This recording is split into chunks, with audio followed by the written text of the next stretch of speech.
എല്ലാവർക്കും നമസ്കാരം. മൗനരാഗത്തിന്റെ ഇന്നത്തെ വിശേഷത്തിലേക്ക് എല്ലാവർക്കും സ്വാഗതം കേട്ടോ. അങ്ങനെ ഷോപ്പിംഗ് ഒക്കെ കഴിഞ്ഞു മടങ്ങിയെത്തിയ നമ്മുടെ മനുവും സരിയും കൂടി ശാരിയുടെ മുഖത്തെ ആ ഒരു ടെൻഷനൊക്കെ കാണുമ്പോൾ ശാരിയുടെ കാര്യങ്ങളൊക്കെ അന്വേഷിക്കുകയാണ്. അപ്പോൾ ശാരി പറഞ്ഞു, അതെ, നിങ്ങളുടെ അച്ഛൻ്റെ കൂടെ ആണല്ലോ ഞാൻ ജീവിക്കുന്നത്. അയാളെ കുറിച്ച് ആലോചിച്ചിട്ട് എനിക്കാണെങ്കിൽ വലിയ ടെൻഷനാണ്.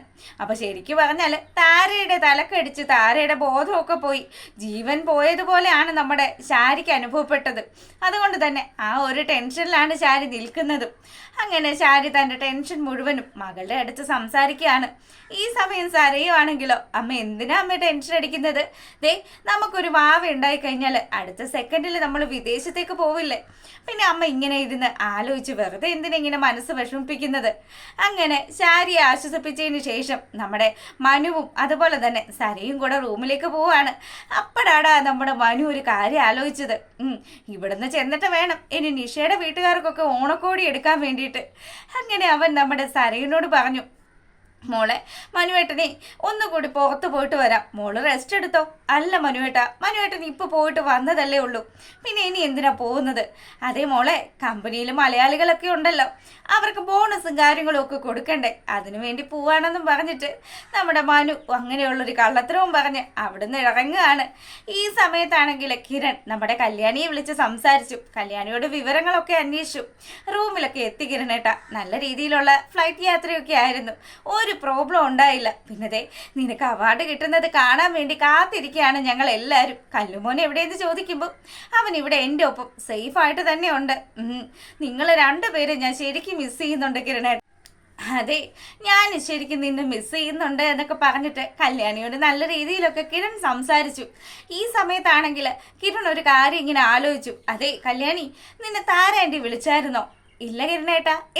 എന്താ കാര്യം എന്ന് ചോദിക്കുമ്പം, അതെ, സരീന് ഓണക്കോടി കൊടുക്കാൻ വേണ്ടിയിട്ട് താരാൻറ്റി അവളുടെ വീട്ടിൽ പോകുമെന്നുള്ള കാര്യം അച്ഛനെ വിളിച്ച് പറഞ്ഞായിരുന്നു, അതുകൊണ്ടാണ് ചോദിച്ചത്. എന്നെ വിളിച്ചിട്ടില്ല കിരണേട്ടാ. ഇനി ഒരു കാര്യം കിരണേട്ടൻ ചെയ്യണം കേട്ടോ.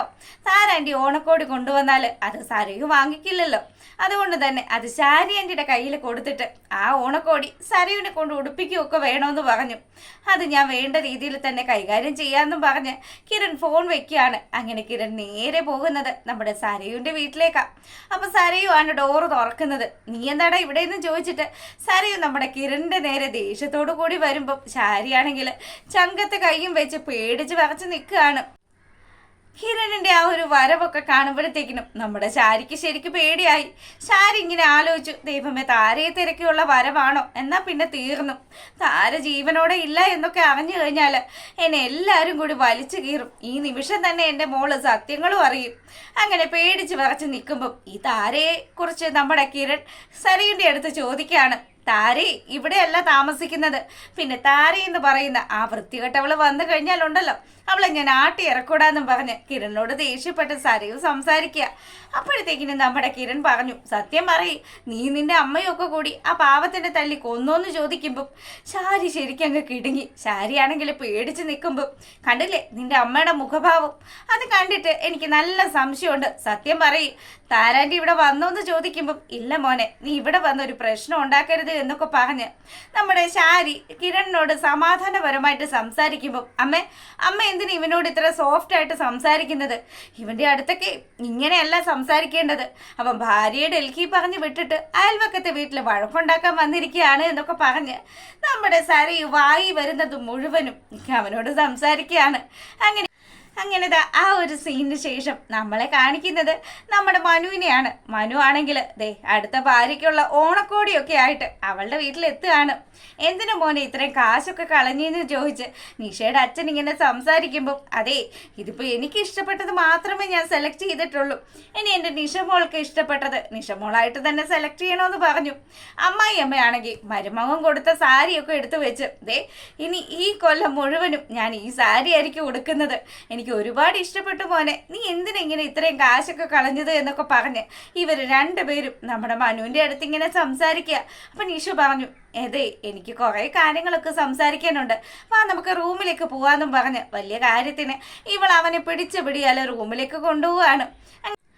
അങ്ങനെ ആ ഒരു സീനൊക്കെ കഴിയുമ്പോഴാണെങ്കിലും നമ്മുടെ കല്യാണിയുടെ ആ ഒരു അവാർഡ് നൈറ്റ്, ആ ഒരു ഫംഗ്ഷനാണ് പിന്നീട് കാണിക്കുന്നത്. അപ്പോൾ ഈ ഒരു ചടങ്ങിലൊക്കെ നമ്മുടെ പ്രകാശൻ ഉൾപ്പെടെയുള്ള ആൾക്കാരൊക്കെ ഇരുന്ന് TV-യിലിരുന്ന് കാണുകയാണ്. അങ്ങനെ നമ്മുടെ കല്യാണിക്ക് ആദരവ് കൊടുക്കുന്ന ആ ഒരു ചടങ്ങ് വരുമ്പം അവിടെ ഇരിക്കുന്ന നമ്മുടെ കാർത്തികയാണെങ്കിൽ കൈ അടിക്കുകയാണ്. ശരിക്കും പറഞ്ഞാൽ അവൾക്ക് സന്തോഷമുള്ള കാര്യമാണല്ലോ തൻ്റെ കൂടപ്പുറപ്പിന് ഒരു അംഗീകാരം കിട്ടുന്നത്. അങ്ങനെ അവൾ കൈയടിക്കുന്ന സമയം നമ്മുടെ പ്രകാശൻ ചോദിച്ചു, എന്തിനാ മോളെ മോള് കൈയടിക്കുന്നത്? ഓ അത് അച്ഛാ, അത് പൊടിയായിരുന്നു കയ്യിൽ, അപ്പം ആ പൊടി തട്ടിക്കളഞ്ഞതാണെന്നും പറഞ്ഞ് ഒരു കളവ് പറയുകയാണ്. അങ്ങനെ നമ്മുടെ കല്യാണിയെ അവർ പൊന്നാട അണിയിക്കുമ്പോഴത്തേക്കിനും കിരണിൻ്റെ മനസ്സ് നിറയാണ്. കല്യാണി ഇനി എന്ത് സംസാരിക്കും, എങ്ങനെ ആയിരിക്കും അവളുടെ ആ ഒരു റെസ്പോൺസ്, എങ്ങനെയൊക്കെ ആയിരിക്കും എന്നുള്ള രീതിയിലൊക്കെ ഇവരൊക്കെ ആലോചിച്ചിരിക്കുന്നത് കാണിച്ചുകൊണ്ടാണ് ഇന്നത്തെ നമ്മുടെ മൗനരാഗത്തിൻ്റെ വിശേഷമൊക്കെ അവസാനിക്കുന്നത്. എന്തായാലും ശാരി താരയുടെ കാര്യത്തിൽ ഒരു തീരുമാനമാക്കിയിട്ടുണ്ട്. പക്ഷേ നമ്മുടെ ശാരിയെ നല്ല രീതിയിൽ സംശയത്തോടു കൂടി തന്നെയാണ് കിരൺ ആ വീട്ടിൽ നിന്നും പോയിരിക്കുന്നതും. എന്തായാലും കാത്തിരുന്ന് കാണാം. മറ്റു വിശേഷങ്ങൾക്കായിട്ട് കാത്തിരിക്കുക. അപ്പോൾ ഓക്കെ, ബൈ.